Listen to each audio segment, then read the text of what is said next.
So after the class had an opportunity to watch the My Advice from the previous year, they themselves reflected on what kind of advice that they would give to themselves or their peers.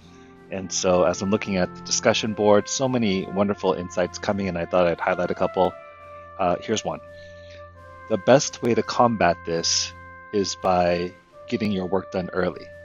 I've always thought this. So if I have an assignment and there are deadlines, I don't have to worry about those deadlines if I just get the assignment done very early, and then I don't have to think about the deadline.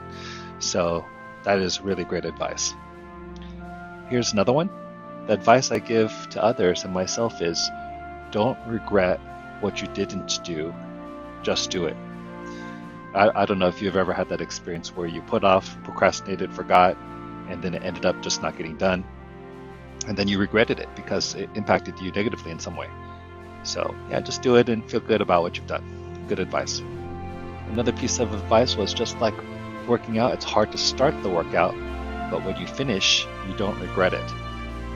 Yes, great advice. And oftentimes when I have like a mountain of work and there's a part of me that's like, I don't want to get started, then what I'll do is I'll just turn on the computer and put my name on my paper. And if I'm still not feeling it, I'll just put it away for a little bit, do something, and then come back.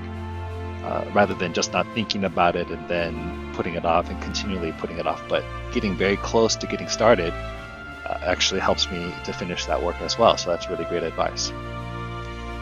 The biggest thing is to take advantage of a free education. So yeah, if you're attending a public education, it's a great blessing to receive that. Not everyone in the world gets something like this. So there's something to learn, and so take advantage of that learning. Let it benefit you and give you a better opportunities for your future. Another person shared, instead of feeling stressed and worried about everything you have to do, calmly work through your to-do list. This gives you more free time. Imagine finishing your homework early so you can spend a whole evening with friends, play a video game, or just relax. That's great advice. I don't know if you've ever had that project that you needed to do, but then you put it off, and so you still can't relax because it's still there, right? But if you get that work done early, then just imagine all the cool things that you could do. You might even make a list of the things that you enjoy and that you will do to reward yourself afterwards. One of the most important ideas I've learned is to stop overthinking everything. And this is great advice. I think sometimes we think it's harder than it really is, or we think it has to be perfect. But I want you to know that just getting something is way better than nothing. So just getting something done. And as you do something, oftentimes becomes way more than that something that you began with. I just saw this quote I thought was so cool that one of you wrote, if your dreams do not scare you, they are not big enough. I like that. I like that. If everything's super easy for you, it's probably your goals are too low. Why not set them a little higher? And once again, failure is not meeting your goal. Failure is a process in that step of learning, and that's completely different than being a failure, right? So mistakes is a part of success. So make a lot of mistakes. So make your dreams big enough so that you're constantly failing so that you can fail forward. Let's see, another quote here is, asking for help is not a weakness, and take breaks when we need them is not a failure.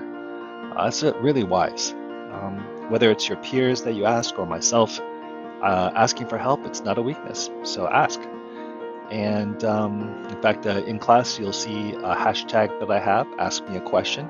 So where I have an expectation that you'll be asking questions. And then, yeah, when you need breaks, take breaks. That's good. Knowing when to pause and reflect is a part of growing.